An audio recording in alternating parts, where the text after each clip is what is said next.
So நேற்று கட்சி ஆரம்பித்து இன்றைக்கி ஆட்சியை பிடிக்கலையே. 75 வருஷம் பவள விழா கொண்டாடுற கட்சியில் நீங்கள் சட்ட மாமேதைகள்லாம் வச்சுருக்கீங்கள உங்கள் இதில். அப்போ இதெல்லாம் பார்த்து கேட்டு புரிஞ்சு அதுக்கப்புறம் தானே வாக்குறுதி கொடுக்கணும். அப்போ என்ன வேணாலும் சொல்லிக்கலாம் ஜெயிக்கிற வரைக்கும், அதுக்கப்புறம் பார்த்துக்கலாம். நீங்கள் உண்மையிலே நீட்டுக்காகவோ ஏழை மாணவர்கள்லாம் போராடல.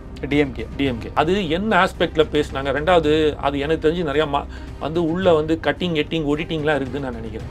அந்த ஆடியோவில் ஏன்னா இவர் மட்டும்தான் பேசிகிட்டு இருக்காரு. ஒரு நிர்வாகின்னு ஒருத்தரை போட்டிருக்காங்க. அந்த நிர்வாகி இப்போது அவரே சொல்கிற அந்த ஆடியோ ஃபுல்லாக கேட்டிருப்பீங்க.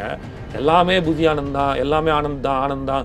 இவர் பக்கம் பேசின அந்த வார்த்தைகளும் அந்த பேச்சு மட்டும்தான் இருக்குது. எதிராளி பேசினது ஒன்று தேவையில்லை. இப்போது நான் உங்ககிட்ட பேசிகிட்டு இருக்கேன், நீங்கள் என்ன கேள்வி கேட்குறீங்க, நான் பதில் சொல்கிறேன். இப்போ நீங்கள் பேசவே இல்லை, நான் மட்டும் பேசிக்கிட்டே இருக்கேன். எந்த மட்டும் கட் பண்ணி போடுங்க. எப்படி தெரியும் உங்களுக்கு? நான் வந்திருக்கிறது மக்களுக்கு சேவை செய்ய. இன்றைக்கி ஒருத்தர் பெரியாரை சொல்வார், நாளைக்கு ஒருத்தமா அஞ்சலா ஒருத்தர் சொல்லுவாங்க, நாளைக்கு இன்னொருத்தர் வேலு நாச்சியாரை சொல்லுவாங்க, நாளைக்கு அம்பேத்கரை சொல்லுவாங்க. இதுக்கெல்லாம் நான் உட்காந்து பதில் சொல்லணுன்ற அவசியம் இல்லை. ட்வீட் போட்டிருக்கேன். என்னது அவர் நான் கூட ட்வீட் போட்டால் பொண்ணு ஏற்றுப்பாங்களா? இல்லை, பெரியார் குறித்து சீமான் அவர்கள் பேசுனது சரிதான் அப்படின்னு சொல்லி தான் சொல்கிறேன். அதை ப்ரூவ் பண்ணுங்கன்றான். அதான் அவர் ட்வீட் போட்டிருக்காரு. அதுதான் சார் ட்வீட் போட்டால் ஓகே அப்ரூவ் ஆட்டா. நான் உட்காந்து ஒன்று பதில் சொல்கிறேன். ஓகே நம்ம இப்படி பேசினா விஜய் நான் வந்து இதுக்கு பதில் கொடுக்குறாரு, அப்போ சூப்பர் அப்படின்ட்டுன்னு. இந்த துகுடா கட்சி லெட்டர் பேட் கட்சிலாம் இருக்கும்ல, நான் உடனே வந்து சீமான் சொல்லணுங்க.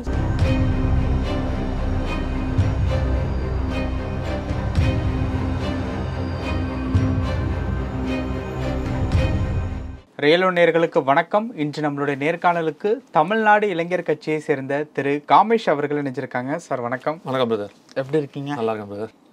நீட் தேர்வு தொடர்பாக ட்வீட் வந்து விஜய் அவர்கள் சார்பில் வந்து போடப்பட்டுச்சு. அதாவது வந்து இந்த நேரத்தில் இந்த ட்வீட் போடுறதுக்கு உண்டான காரணம் என்ன அப்படிங்கிறது தான் என்னுடைய முதல் கேள்வியாக இருக்குது. எதற்காக அந்த ட்வீட்? முதல்ல அது நீட் தேர்வுக்காக மட்டும் போட்ட ட்வீட் இல்லை, அதை ஃபஸ்ட்டு புரிஞ்சுக்கணும். அவர் வந்து என்னென்னா மக்களை ஏமாற்றும் கட்சியாக ஆட்சி நடத்தி கொண்டிருப்பும் உங்களுக்கான ஒரு எச்சரிக்கை மாதிரி தான் அவர் சொல்கிறார். அது என் சைட்லேருந்து இருக்கும், மக்கள் சைட்லேருந்து இருக்கும். அதனால தான் சொல்கிறார். ஒரு பாட்டே ஒன்று போட்டார் எடுக்கும்போதே முதல்ல, அழகாக அதை சொல்லிட்டு, எத்தனை காலம்தான் ஏமாற்றுவார் இந்த நாட்டிலே சொந்த நாட்டிலேன்ட்டு. ரெண்டாவது, ரொம்ப நாள் தள்ள முடியாது. நீங்கள் மக்கள் வீழ்ச்சிக்கிட்டாங்கன்னா உங்களோட ஆட்டம் க்ளோஸு. அது கண்டிப்பாக 26 நடக்கும். அது அவர் மறைமுகமாக என்ன சொல்கிறாருன்னா, அந்த விழித்துக்குள்ளிய மக்கள் புரிந்து கொண்டு விழிக்கக்கூடிய இடத்துக்கு நாங்கள் கொண்டு போய் சேர்ப்பேன். அதுக்கான அந்த பிரச்சார உத்திகள் தான் ஸ்டார்ட் ஆக போகுதுன்றது தான் அவர் முன்னாடியே சொல்லிட்டு செய்கிற மனுஷன். அவருக்கு தைரியம் ஜாஸ்தி, எதிர்ப்பார், பயப்படலாம் மாட்டார். சினிமா செய்திகள் பார்க்குறன்ட்டு பயந்துட்டு ஓடுறாள்லாம் கிடையாது. யார் அடிக்கணுமோ அவரை ஸ்ட்ரைட்டாகவே மூஞ்சிக்கு நேரம் கேட்குற ஒரு ஆள் தான். அதனால் அதை எச்சரிக்கையாக தான் வைக்கிறார் அவர். அதில் பிரதானமாக நீட்டை எடுத்து எதுக்கு வச்சார் அப்படின்னா, ஏன்னா அவங்களோட முதல் தேர்தல் வாக்குறுதியே நாங்கள் வந்தால் நீட்டை ஒழித்து விடுவோம், அந்த ரகசியம் எங்ககிட்ட இருக்குது. அது யார் சொன்னாங்கன்னு உங்களுக்கும் தெரியும். ஸோ இது பிரதானமாக சொல்லிட்டு தான் வராங்க. அப்படி சொல்லிட்டு அவங்க வரும்போது அந்த முதல் வாக்குறுதியை அவங்க நிறைவேற்றலை. 4 வருஷம் கழித்து 48 பேர் செத்ததுக்கப்புறம் தான் தெரியுது அவங்களுக்கு இது செய்ய முடியாது. 1 கோடி பேர்கிட்ட கையெழுத்து வாங்கினதாக சொல்கிறாங்க. வாங்கி அதுக்கப்புறம் தான் இப்போ புரியுதா? இதுக்கு முன்னாடிலாம் புரியலையாது. அப்போ யாரை ஏமாத்துறீங்க? இவ்வளோ நாளாக தூங்கிட்டு இருந்தீங்களா அப்படின்னு கேட்குறாங்க. யார்? டிவிகே விஜய் அவர்கள் கட்சியும் தலைவரையும் கேட்குறாங்க. யார் கேட்குறாங்க? அரசியல் பிரபலங்கள் மத்தியில். என்னென்ன நீட்டுக்காவா? நீ இந்த ட்வீட் போட்டதுக்காக இவ்வளோ நாள் என்ன தூங்கிட்டு இருந்தீங்களா? பிரச்சனை முடிஞ்சிச்சா?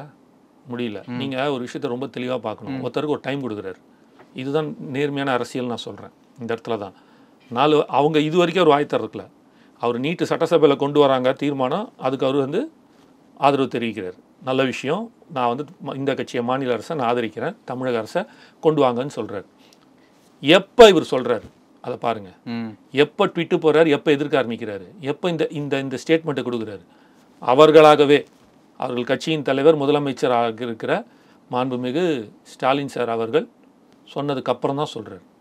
புரியுதுங்களா? அப்போது உனக்கான டைமை கொடுத்துருக்காரு. என்ன நான் பண்ணுறேன்னு, என்னால் முடியலன்னு கை விரிச்சதுக்கப்புறம் தான் கேள்வி கேட்குறாரு. அது வரைக்கும் உனக்கு பொறுமையாக இருந்திருக்காரு, கேட்குறாரு. இது நாகரிகமான அரசியல் தானே. மற்றவெல்லாம் அரசியல் பண்ணுவேன் அரசியல் பண்ணுறான், அவர் நேர்மையான ஒரு அரசியல் எடுத்து செய்கிறாரு. அப்போ உங்களுக்கு இப்போ நீங்கள் ஒரு கொஸ்டின் கேட்குறீங்க பிரதர், அந்த கொஸ்டின் நான் சொல்கிற வரைக்கும் எனக்கு டைம் கொடுக்குறீங்கல்ல, அதுக்கப்புறம் தான் அடுத்த கேள்வி கேட்குறீங்க. நடுவில் கேட்டிங்கன்னா அப்போ அதை வந்து என்னை பேச விடாமல் என்னை வந்து ஏதோ ஒரு மைண்ட் செட்டில் செய்கிறீங்கன்னு அர்த்தம், ஒரு அஜெண்டாவோட செய்கிறீங்கன்னு அர்த்தம். வாண்டடா கரெக்ட் இல்லை. ஆனால் அவர் அந்த மாதிரி அஜெண்டா இல்லை. அவர் எதிர்க்கக்கூடிய கட்சியாக இருந்தாலும், எதிர்த்து கொண்டிருக்கிற கட்சியாக இருந்தாலும் அவர் அப்படி இல்லை. அவர் வெயிட் பண்ணி பார்த்தாரு, இவங்க செய்கிற மாதிரி தெரியல, இவங்களால பண்ண முடியலன்னு ஒத்துக்கிறாங்க. தோல்வியை பகிரங்கமாக ஒத்துக்கொண்டது பின் ஏன் இதை வந்து அப்போ ஏமாற்றி சொன்னீங்க? இதெல்லாம் தெரிஞ்சிருக்கணும்ல. ஸோ நேற்று கட்சி ஆரம்பித்து இன்றைக்கி ஆட்சியை பிடிக்கலையே. 75 வருஷம் பவள விழா கொண்டாடுற கட்சியில் நீங்கள் சட்ட மாமேதைகள்லாம் வச்சுருக்கீங்களே உங்கள் இதில்.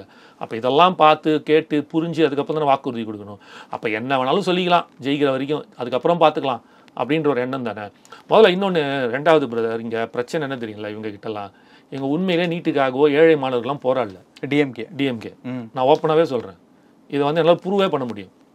அவங்களோட முதல் தேர்தல் வாக்குறுதி, மறுபடியும் சொல்கிறேன், திமுக முதல் தேர்தல்னா இல்லை வரேன் திமுக உண்மையிலேயே ஏழை மாணவர்களால் என்ன படிக்க முடியல, மருத்துவத்துக்கு பணக்காரங்களால் மட்டும்தான் போக முடியுதுன்ற ஒரு பொய்யான பிம்பத்தை உண்டு பண்ணுறாங்களே, அதுவே ஃபேக். அதுக்கு அவங்களே உதாரணம் என்னென்னா, ஏன்னா இந்த மெடிக்கல் சிஸ்டத்துக்குள்ள ஒரு மாபெரும் பணப்பொருள் இருக்குது. 1500 கோடின்னு 2000 கோடி பொருளுது வருஷத்துக்கு. இது மொத்தமாக நீட் வரும்போது அவங்களுக்கு கட் ஆகுது. ஏன்னா இந்த மெடிக்கல் காலேஜ் வச்சுருக்கிறதே நீங்கள் பார்த்தீங்கன்னா அவங்க கட்சி ஆட்கள் தான் மேக்ஸிமம். திமுகவை கொண்ட கட்சி ஆட்கள் தான் மேக்ஸிமம் மெடிக்கல் காலேஜ் வச்சுருக்காங்க, மேக்ஸிமம் கிட்டத்தட்ட 90% மேலே. ஸோ அவங்களுக்கு அந்த பிரச்சனை வருது தான் உண்மை. ஃபஸ்ட்டு பாயிண்ட் இது. ரெண்டாவது, நான் இன்னொன்று சொல்கிறேன், அவங்க நம்ம சொல்கிறத வந்து உண்மையாக பொய்யான்னு யார் யாரெல்லாம் மினிஸ்டரு யார் யாருக்கெல்லாம் அந்த இருக்குன்றத தமிழ்நாட்டில் இருக்கிற எல்லா ப்ரைவேட் மெடிக்கல் காலேஜஸ் எடுத்து யாரோடதுன்னு செக் பண்ணி பாருங்கள் இன்டர்நெட்டில், உங்களுக்கே தெரியும் யார் யாரோதுன்னு. செகண்ட் பாயிண்ட், உண்மையிலேயே இவங்க நம்ம திமுக சொல்லுது ஏழை மாணவர் படிக்கிற சில பேர் அழுதுலாம் பயங்கரமாக ஒரு போராட்டம்லாம் பண்ணி வள்ளுவர் கோட்டத்தில் பண்ணாங்களே, அப்படி இருந்திருந்தால் அவங்களோட முதல் தேர்தல் வாக்குறுதி என்ன, நாங்கள் ஆட்சிக்கு வந்தால் நீட்டை ஒழிப்போம். 331வது தேர்தல் வாக்குறுதி, நாங்கள் ஆட்சிக்கு வந்ததுக்கப்புறம் 7.5% உள்ஒதுக்கீடை 10% மாற்றுவோம் சொன்னாங்க. 10%. எடப்பாடி 7.5% உள்ஒதுக்கீடு கொண்டு வந்தார். எடப்பாடி வந்து ஆட்சி அமைச்ச 4 வருஷத்தில் உருப்படியாக செஞ்ச ஒரு விஷயம், முதல் விஷயம் தான் எனக்கு தெரிஞ்சு எக்ஸ்ட்ராடினரியாக பண்ணார். சூப்பர்.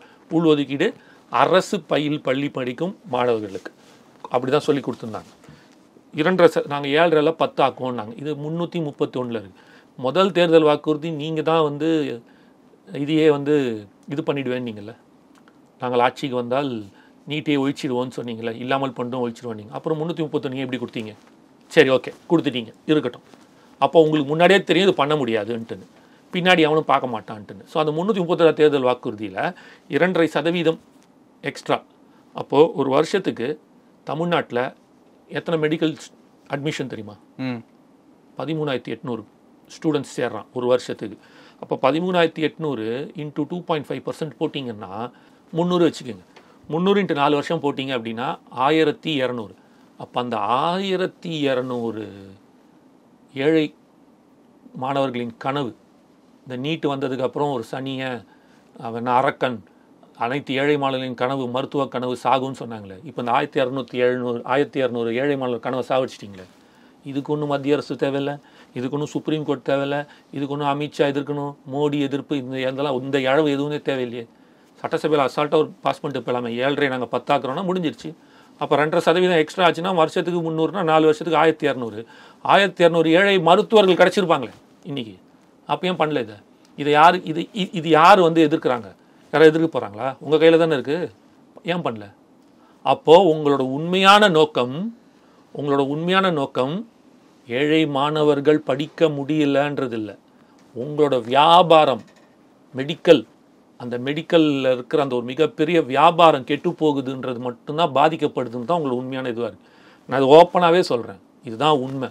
சரி, இது கூட விட்டுருங்க, இது அப்படியே ஒன்று வச்சுருக்கீங்க. இன்னொரு 3வது விஷயமாக எடுத்து வைக்கிறேன். ஒரு தேட்டரில் நீங்கள் போய் படம் பார்த்துருப்பீங்க, அதாவது படம் பார்க்குறீங்கன்னா எவ்வளோ பிரதர் டிக்கெட் ரேட்டு? 150. ஓகே, 150, 190, ஏதோ 150 ரூபா. அதுக்கு மேலே வைக்க முடியுமா? வச்சா கொஞ்சம் ப்ராப்ளம். வைக்க முடியாது, கவர்மெண்ட்டோட ரூல். 150 ரூபாய்க்கு மேலே டிக்கெட் வைக்கக்கூடாதுன்றது. ஒரு தேட்டருக்கு ஒரு மாதிரி, சில தேட்டர்கள் 200 வரைக்கும் போகும். இதான் மேக்ஸிமம் அவங்க கட் ஆஃப் வச்சுருக்காங்க. ஒரு பொழுதுபோக்கு, அது பார்க்கலனாலும் ஒன்றும் குடிமொழி போகுது கிடையாது. அதுக்கு நீங்கள் தேட்டருக்கு நிர்ணயம் பண்ணுறீங்க இதுக்கு மேலே வைக்கக்கூடாதுன்ட்டுன்னு. அடுத்த தலைமுறை மிக மிக அவசியமான படிப்பு, அடுத்த தலைமுறைக்கும் பல தலைமுறைகளுக்கு கொண்டு போய் சேர்க்கக்கூடிய ஒரு படிப்புக்கு ஏன் வைக்கல? நீட் கோச்சிங் சென்டரில் 20,000 ரூபாய்க்கு மேலே யாருமே வைக்கக்கூடாது, வைங்க. 25,000 ரூபாய்க்கு மேலே யாருமே வைக்கக்கூடாது, வைங்க. வைக்க மாட்டிங்களே, ஏன் வைக்கல? இப்படி நான் என்ன கேட்குறேன், நாளைக்கு இன்னைக்கு இப்போ ஒரு அறிக்கை ஒன்று கொடுக்குறாரு இவர் நம்ம முதலமைச்சர். அந்த மாதிரி அறிக்கை கொடுங்க. சட்டசபையில் கவர்மெண்ட் ஜியோ பாஸ் பண்ணுங்க. 25,000 ஒரு உதாரணம், இந்த ரேட்டுங்க, இதுக்கு மேலே வைக்கக்கூடாது, இதுதான் மேக்ஸிமம், 30,000, 20,000, 3 லட்சம் 4 லட்சம் கொள்ளடிக்கிறான்றல, ஏன் தடுக்க வேண்டியதானே? பண்ண முடியாது, பண்ண மாட்டீங்க. ஏன்னா அதையும் நடத்துறது உங்கள் ஆட்கள் தான். ஓகே, அதனால இது எல்லாமே என்னன்னா, அதனால தான் சொல்கிறாரு அவர், நீங்கள் துரோகம் செய்யுங்க. இவங்களுக்கு ஒன்றும் புதுசு இல்லைங்க மக்களுக்கு துரோகம் செய்கிறதுல. அதில் இருக்கிற தேர்தல் வாக்குறுதி நீங்கள் எடுத்து வச்சிங்கன்னா நான் ஒன்று ஒன்றா சொல்லிக்கிட்டே வருவேன். அவ்வளோ இருக்குது. நாங்கள் 95% முடிச்சிட்டோன்றாங்க. நான் லைனாக லிஸ்ட்டு போட்டுக்கிட்டே இருப்பேன். உங்களுக்கு தெரியுமா, இடைநிலை ஆசிரியர்களுக்கு கன்ஃபார்ம் பண்ணுவேன் நாங்கள் வேலை, இது வரைக்கும் பண்ணல. பழைய ஓய்வூதிய திட்டம் கொடுப்பேன்னாங்க, இது வரைக்கும் கொடுக்கல. டிரான்ஸ்போர்ட்டில் இருக்கிற அவங்களுக்கு வந்து பல வருஷமாக நிற்கிற இந்த பிஎஃப் மற்றதெல்லாம் செட்டில் பண்ணுவேன் நாங்கள், செட்டில் பண்ணல. அப்புறம் கொரோனா டைமில் எந்தெந்த நர்சஸ்லாம் வேலைக்கு வச்சுருந்தாங்களோ எக்ஸ்ட்ரா அவங்களுக்கெல்லாம் வந்து பர்மனெண்ட் பண்ணுவேன் ஜாபுன்னாங்க, அது பண்ணல. விலைவாசியை கட்டுக்குள் வைப்பேன் நாங்கள், வைக்கலை. 2 மாதத்தை 1 மாதத்துக்கு மீட்டர் ரீடிங் எடுப்பேன் நாங்கள், செய்யலை. இப்போ என்ன சொல்கிறாங்க, எல்லா வீட்லேயும் இந்த மீட்ரு போட்டதுக்கப்புறம் டிஜிட்டல் மீட்ரு போட்டதுக்கப்புறம் செய்வேன்றாங்க. அப்போ ஒன்று பண்ணுங்களேன், எல்லார் வீட்டுக்கும் கரண்ட்டுக்கு, அதாவது இதை முடிச்சதுக்கப்புறம் நான் எல்லார் வீட்டுக்கும் கரண்ட் கொடுப்பேன்னு சொல்லுங்களேன், கரெக்டாக இருக்கும். சொல்கிறேன், இந்த மாதிரி நீங்கள் போய் நான் சொல்லிக்கிட்டே போகலாம் உங்களுக்கு. முக்கியமாக நான் ஆட்சிக்கு வந்ததுக்கப்புறம் 4.5 லட்சம் கோடி கடனை அடைப்பேன்னாரு. 9 லட்சம் கோடி கடன் ஆக்கியிருக்காரு. எடப்பாடி விட்டுட்டு போகும்போது 2021 4.5 லட்சம் கோடி கடன், இதை நாங்கள் அடைத்திருவேன் எங்கள் 5 வருஷம் ஆட்சியில், திறமையான ஆட்சியிலன்னாரு. ஆனால் 9 லட்சம் கோடி கடன். இவங்க மக்களுக்கு மட்டும் துரோகம் செய்யல, அவங்க கட்சியில் இருக்கிற சொந்த ஆட்களுக்கே துரோகம் செய்கிறாரு. கருணாநிதி செய்யலையா? வைகோக்கு எவ்வளோ தடவை சொல்லியிருக்காரு, இது நான் சொல்ல, வைகோவே சொல்லியிருக்காரு, துரோகம் இழைத்து விட்டார்கள்னு. அவங்க கருணாநிதி செய்யணும். இப்போ பையன் செய்கிறான். பையன் யாருக்கு செஞ்சுட்டு இருக்காரு பாருங்க, மக்கள் மட்டும் செய்யல, அவங்க கட்சியில் இருக்கிற ஒரு மிகப்பெரிய ஆளுக்கே செய்ய, பிடிஆருக்கே செஞ்சுருக்காங்க. பிடிஆருக்கே துரோகம் செஞ்சுருக்காங்க. அந்த ஆடியோ ரிலேட்டபிள் ஆடியோ அதெல்லாம் எனக்கு தெரியாது. பிடிஆருக்கு துரோகம் செஞ்சுருக்காங்க. அது என்ன துரோகம் நீங்கள் கண்டுபிடிங்க. வெறும் ஆடியோ மட்டும் கிடையாது. அவர் ஏன் வந்து பதவி விட்டு தூக்குனாங்க, அவர் என்னவா இருந்தார், என்ன நடந்துச்சு அப்படின்னு. தன் சொந்த கட்சியில் உண்மையாகவும் நேர்மையாகவும் தன் கட்சிக்காகவும் மக்களுக்காகவும் உழைத்து கொண்டிருந்த ஒரு நேர்மையான அமைச்சரை, அதுவும் வந்து அவர் என்ன அமைச்சராக இருந்தார்னா ஃபினான்ஸ் மினிஸ்டராக இருந்தார், இருந்தவரைக்கு துரோகம் செய்தது திமுக இல்லைன்னு யாராலுமே சொல்ல முடியாது. ஓகே, இப்போது அதே ஆடியோ ரிலேட்டபிளான விஷயத்துக்கு நானும் வரேன். சமீபத்தில் ஜான் ஆரோக்கியராஜ் அவங்க பேசின ஒரு ஆடியோ வந்து வைரலாக போயிட்டு இருந்தது. அது குறித்து பார்க்கும்போது வந்து கட்சியில் பொதுச் செயலாளர் ஆனந்த் அவர்கள் தான் வந்து தலைமை பொறுப்பில் இருக்கணும் அப்படின்ட்டு நினைக்கிறாரு. அவரை தாண்டி எந்த ஒரு முகமும் வளர்ந்துடக்கூடாது அப்படின்னு நினைக்கிறாரு. பிறந்தநாள் கொண்டாட்டம்லாம் ரொம்ப விமர்சையாக வந்து கொண்டாடுறாரு. இதெல்லாம் பேசி ஆரோக்கியராஜ் அவர்கள் பேசின அந்த ஒரு ஆடியோ வந்து ரொம்ப வைரலாக போயிட்டு இருந்தது. என்ன அந்த ஆடியோ, அது உண்மையா எப்படி, என்ன சார்? அது தெரியாது பிரதர். நமக்கு அவங்க சைட்லேருந்து சொல்லாத வரைக்கும் அது உண்மையாக பொய்யா நமக்கு தெரியாது. உண்மையாக இல்லாத போது அதை பற்றி பேசுறதுல அர்த்தமும் கிடையாது. சரியா? எனக்கு தெரிஞ்ச வரைக்கும் ஒரே ஒரு பாயிண்ட் மட்டும் நான் சொல்கிறேன். ஏன்னா எனக்கு அவங்க உட்கட்சி விவகாரத்தை நான் பேச ஐடியா இல்லை. புரிஞ்சுங்க, உட்கட்சி விவகாரம் பேச தெரியாது இல்லை. உடனே நீங்கள் கேட்கலாம், போனது திமுகவில் மட்டும் அது உட்கட்சி இல்லையான்னு கேட்பீங்க. அது உட்கட்சி இல்லை, அது நடந்ததை தான் நான் எடுத்து பேசிகிட்டு இருக்கேன். பிடிஆருக்கு நடந்ததை தான் நான் எடுத்து பேசிகிட்டு இருக்கேன். வைகோக்கு நடந்ததை தான் நான் எடுத்து சொன்னேன். நான் சொன்னது எல்லாமே டேட்டாவோட பேசுகிறேன். ஜான் ஆரோக்கியராஜுக்கு நடக்க போதோ அதெல்லாம் கிடையாது. என்ன இஷ்யூஸ் அப்படின்னா, அவங்களுக்குள்ள உட்கட்சியில் ஏதோ ஒரு, இது எல்லா கட்சியிலும் நடக்கும். ஏன் அப்படியே இங்கே இருக்கும்போது மட்டும் இவங்க கட்சியில் மட்டும் இல்லையா, எல்லா கட்சிக்குள்ளேயும் எல்லாருக்குமே பிரச்சனை இருக்கும். அதை சமாளித்து கட்சி நடத்துறது தான் எங்கள் கட்சியிலே இருக்குது. சின்ன கட்சியாக இருந்தாலும் எங்கள் பசங்களுக்குள்ளே நிறையா பிரச்சனைகள் இருக்குது. அதை நாங்கள் சமாளிச்சுட்டு தான் இருக்கோம். அவ்வளோதானே தவிர எனக்கு தெரிஞ்ச அந்த மாதிரி நான் பார்த்ததில்ல. ஏன் ஒரு விஷயத்தை வச்சு நான் சொல்கிறேன் அப்படின்னா, மற்றதை பற்றி எனக்கு எதுவும் தெரியாது. ஒரு பொதுச் செயலாளராக இருந்தாலும் இன்னி வரைக்கும் அவர் எந்த அறிவிப்பும் கொடுக்கல. எப்பப்போ யார் மைக்கு பிடிச்சி கேட்டாலும் எங்கள் தலைவர் தளபதி அவர்கள் சொல்லுவார், எங்கள் தளபதி அவர்கள், அவருக்கு தெரிஞ்சாலும் அதான் சொல்கிறார். அவரை முன்னிலைப்படுத்திக்கணும்னு நினச்சிருந்தாருன்னா அவர் சொல்லியிருந்திருக்கலாம். புரியுதுங்களா? தன்னை முன்னிலைப்படுத்தி, நான் இது வந்து கம்பேரிசனோ இல்லைனா ஜான் சார் சொன்னதுக்காக இதெல்லாம் நான் பேசலை. நான் பார்த்த வரைக்கும் அந்த மாதிரி எனக்கு தெரியலன்னு தான் நான் சொல்கிறேன். அவர் என்ன சொல்லியிருந்திருக்கலாம், ஒரே வார்த்தை அவரே சொல்லியிருப்பார். ஒரு பொதுச்செயலாளர் அவருக்கு அறிவிக்கிற எல்லா ரைட்ஸ் இருந்தும் அதிகாரம் இருந்தும் அவர் சொல்லாமல், பொதுச்செயலாளர் சொல்லாமல் ஒரு பொதுச்செயலாளர் தான் அனௌன்ஸ் பண்ணும், சொல்லாமல் அவர் சொல்ல வைக்கிறார். அவ்வளோதான். அது என்ன ஆஸ்பெக்டில் பேசினாங்க. ரெண்டாவது, அது எனக்கு தெரிஞ்சு நிறையா வந்து உள்ளே வந்து கட்டிங் எடிட்டிங்லாம் இருக்குதுன்னு நான் நினைக்கிறேன். அந்த ஆடியோவில் ஏன்னா இவர் மட்டும்தான் பேசிகிட்டு இருக்காரு. யாரோ ஒரு நிர்வாகின்னு ஒருத்தர் போட்டிருக்காங்க. அந்த நிர்வாகி இப்போது அவரே சொல்கிற அந்த ஆடியோ ஃபுல்லாக கேட்டிருப்பீங்க. எல்லாமே புதி ஆனந்தான், எல்லாமே ஆனந்த் தான், ஒரு புள்ளி வைக்கணும்னா கூட அவர் தான் வைக்கணுன்றவர். அவர் போய் எப்படி ஒரு நிர்வாகிகிட்ட சொல்வார்? அப்போ அந்த நிர்வாகி போய் அவர்கிட்ட சொல்ல மாட்டானா? புரியுதுங்களா?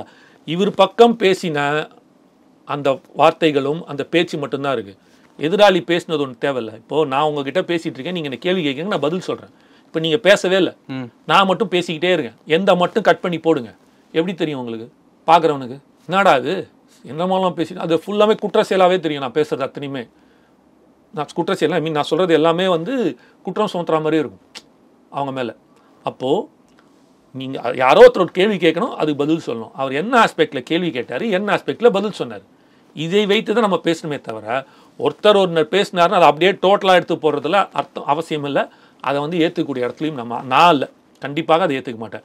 இரண்டு பக்கமும் பேசினதை எடுத்து வைங்க. அவங்க இந்த கேள்வி கேட்டாருங்க, இந்த பதில் சொன்னாருங்க, இந்த கேள்வி கேட்டாருங்க, இந்த பதில் சொன்னாருங்கன்ற போது தான் அது தெரியும். அவர் வேற ஏதோ ஒரு கேள்வி கேட்டு அந்த கேள்விக்கு இந்த பதில் எடுத்து போட்டான்னா அது வேற மாதிரியான ஒரு மாற்றலாக கூட இருக்க வாய்ப்பு இருக்கும்ல. அதனால் எனக்கு தெரிஞ்சு நான் பார்த்த வரைக்கும் ரெண்டு விஷயத்தில், முதல்ல அந்த ஆடியோ வந்து கன்ஃபார்ம்டாக ப்ரூவ் பண்ணால் அதுக்கப்புறம் அதை பேசுவோம், ஃபர்ஸ்ட் பாயிண்ட். ரெண்டாவது பாயிண்ட்டு, அப்படியே இல்லைனாலும் ஒரு பேச்சுக்கு எடுத்து வச்சா கூட மீடியாவே போய் கேட்கும்போது தன்னிலை முன்னிலைப்படுத்திக்காமல் எதுவாக இருந்தாலும் தளபதி சொல்வார்ன்ட்டு போகிறவர் எப்படி முன்னிலைப்படுத்துவார்னு எனக்கு தெரியல. இந்த ரெண்டு விஷயம் தான் நான் பார்க்குறேன். சமீபத்தில் பெரியார் அவர்களை குறித்து சீமான் அவர்கள் பல சர்ச்சையான கருத்தை வந்து சொல்லிட்டு வராரு அப்படிங்கிறது ஒரு பரவலான ஒரு செய்தியாக இருக்குது. தாவைக்காவினுடைய கொள்கை தலைவர் பெரியார் அவர்கள் அப்படின்ட்டு விஜய் அவர்கள் வந்து மாநாட்டில் வந்து அறிவிச்சாங்க. ஏன் இது தொடர்பாக தாவைக்கா ரிலேட்டிவ்லேருந்து இன்னும் எந்த விதமான பதிலும் வரலை? ஒரு உண்மையாக இருக்கிற ஆட்கள் வச்சுப்போமே, அவங்க எப்போவுமே வந்து ஒரு பொய்யான குற்றச்சாட்டுக்கோ இல்லைனா ஒரு தேவையில்லாத ஒரு பப்ளிசிட்டிக்கோ அவங்க வந்து ரெஸ்பாண்ட் ஆக மாட்டாங்க. காந்தி சொல்லியிருக்கார், silence is the most powerful weapon in this world அப்படின்னு சொல்லியிருக்கு. பேச வேண்டிய விஷயத்துக்காவது பேசலாமே. இப்போது பிரச்சனை என்னென்னா, எனக்கு என்னை பற்றி தெரியும் பிரதர், எவனோ ஒருத்தன் சொல்கிறான்றதுக்காக நான் ப்ரூவ் பண்ணணுன்ற அவசியம் கிடையாது. அப்போ டெய்லி என்னோடய வேலை இதுவாக தான் இருக்கும். நான் வந்திருக்கிறது மக்களுக்கு சேவை செய்ய. இன்றைக்கி ஒருத்தர் பெரியாரை சொல்வார், நாளைக்கு ஒருத்தமாக அஞ்சலம்மா ஒருத்தர் சொல்லுவாங்க, நாளைக்கு இன்னொருத்தர் வேலு நாச்சியாரை சொல்லுவாங்க, நாளைக்கு அம்பேத்கரை சொல்லுவாங்க. இதுக்கெல்லாம் நான் உட்காந்து பதில் சொல்லணுன்ற அவசியம் இல்லை. அவன் சொன்னால் சொல்லிட்டு போட்டோம், அவனுக்கான இது சட்டம் தன் கடமையை செய்யும். சட்டம் ஆட்சி இருக்குது, கவர்மெண்ட் இருக்குது, அரசாங்கம் இருக்குது, அதுக்கான நடவடிக்கை எடுக்கும். நான் உட்காந்து ஒன்று பதில் சொல்கிறேன், ஓகே நம்ம இப்படி பேசினா விஜய் நான் வந்து இதுக்கு பதில் கொடுக்குறாரு, அப்போ சூப்பர் அப்படின்ட்டுன்னு இந்த துக்கடா கட்சி லெட்டர் பேட் கட்சிலாம் இருக்கும்ல, நான் உடனே வந்து சீமான் சொல்லணுங்க, சீமான் ரொம்ப மரியாதை உண்டு, அவர் வந்து அங்கீகரிக்கப்பட்ட கட்சி. ஜென்ரலாக நான் சொல்கிறேன், துக்கடா கட்சிகளாக இருக்கும்ல, லெட்டர் பேட் கட்சிங்கெல்லாம் ஆளாளுக்கு ஒன்று பேச ஆரம்பிச்சிடும், பப்ளிசிட்டி தேட ஆரம்பிச்சிடும். அது தேவையில்லாத ஒன்று. ரெண்டாவது, இது எங்கேயுமே ப்ரூவ் ஆகலை.